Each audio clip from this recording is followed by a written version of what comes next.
Account renting के काम से अप्रैल महीने में जोधपुर गया था, जिसमें से कि 4 जन थे।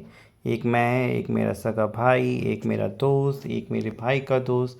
हमने इंस्टा पर ऐड देखी और एक बंदा था राकेश नाम से, उसने हमारा नंबर दिया और लिस्ट दिया और बोला कि हमें इन बैंकों में सेविंग अकाउंट चाहिए और करंट। और उसने काम समझाया कि गेमिंग फ़ंड है, लीगल काम है, कंपनी है जोधपुर में, उनका दिन में करोड़ों का टर्नओवर होता है और उन्हें कई सारे अकाउंट चाहिए होते हैं और काम लीगल हैं।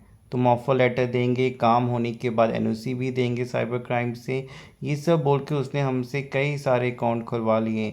बैंक ऑफ महाराष्ट्र में 2 अकाउंट, सिटी यूनियन बैंक में 4 अकाउंट, एक्सिस बैंक में, कोटक महिंद्रा बैंक में, पीएनबी बैंक में, you small finance, federal bank, Canara, ऐसे करके कुछ अकाउंट खुलवा लिए और हमने जोधपुर बुला लिया। उधर उन्होंने काम के लिए पहले कहा था कि डेली कमीशन देंगे 2% जितना भी ट्रांजैक्शन होगा। आदमी कुछ नहीं दिया तो हमें शक हुआ कि कुछ इलीगल हैं, क्योंकि हमें वो होटल में रख हमारे फ़ोन ले जाते थे और शाम को देते थे और पैसे भी नहीं।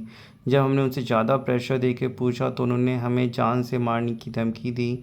7,000 रुपये देकर बोला घर भाग जाओ, और उधर किसी को बताया हमारे बारे में तो तुम्हारा आधार कार्ड एड्रेस हमारे पास है, घर से आएंगे, उठवा लेंगे, सबको बहुत नुकसान पहुंचा देंगे, ऐसा मार देंगे बोलकर हमें बहुत डराया धमकाया और भगा दिया। तब हमने अपने घर आ गए, ये सब बुरा सपना समझकर भूल जाए गए। लेकिन फिर जून महीने में, यानी ये घटना जो है 1.5 महीने बाद, जून के महीने में पुलिस हमारे घर पे आ जाती है और उन्होंने मेरे भाई और मेरे भाई के दोस्त को अरेस्ट कर लिया। साथ में मुझे और मेरे दोस्त को भी अरेस्ट करके ले गए।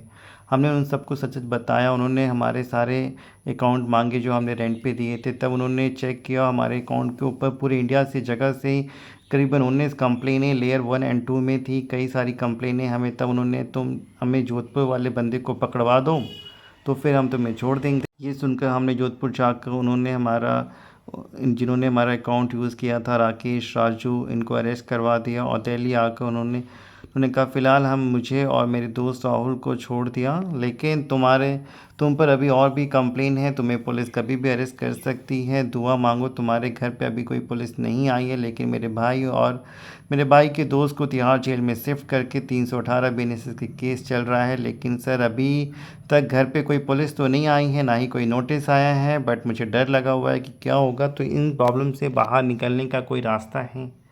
देखिए, रास्ता बहुत छोटा सा है और मुश्किल है और परमानेंट सॉल्यूशन जैसा कुछ नहीं है इसमें। पहली चीज़, जानकारी ही बचाओ में, आपको खुद समझना होगा, होशियार होना होगा।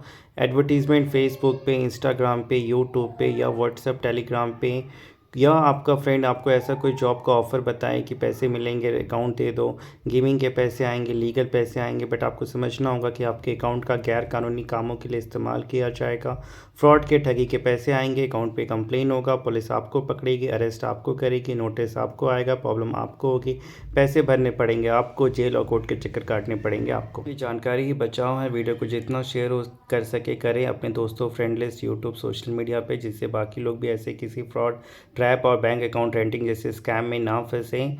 और पता नहीं था फंस गए तो जिस भी व्यक्ति को आपने दिया है इसकी जल्द से जल्द बैंक में कंप्लेन करें, अकाउंट को आप खुद ब्लॉक कराएं, पुलिस में कंप्लेन करें, जिससे कि कल होके आप पे एफआईआर होने से पहले अगर आपने कंप्लेन की हुई है तो बचने का आपके पास उपाय रहेगा। इस फलाने ने मेरे अकाउंट लिया था और मुझे ये कह के और इसका गलत इस्तेमाल किया है, जो भी एविडेंस है उसके साथ आप एक कंप्लेन कर सकते हैं। ऑनलाइन ऑफलाइन आपके पास ऑप्शन है, तभी आप बच सकते हैं कि हाँ मैंने ऑलरेडी इसकी कंप्लेन की हुई है जैसे ही मुझे पता चला। में था अगर ऑलरेडी इन्होंने पहले कंप्लेन की होती कि किसी इंसान ने डरा धमका के, लालच दे के, बहला फुसला के मेरे अकाउंट ले लिए हैं, उसका गलत इस्तेमाल किया है और उसकी एक एफआईआर कंप्लेन भी की होती तो पुलिस पकड़े या कोई भी पकड़े, आपके पास ये कहने को होता है कि मैंने ऑलरेडी इसकी कंप्लेन दी हुई है। लेकिन आपने अगर ऐसी कोई कंप्लेन नहीं की है तो कोई भी पुलिस यही मान के चलेगी कि अपराधियों के साथ आप मिले हुए हैं, जो भी अपराध हुआ है इसमें आपकी भी सम्मिलितता है, जिसकी वजह से आपको भी अरेस्ट और परेशानी झेलनी पड़ेगी और बेल मिलने में भी मुसीबत होती है।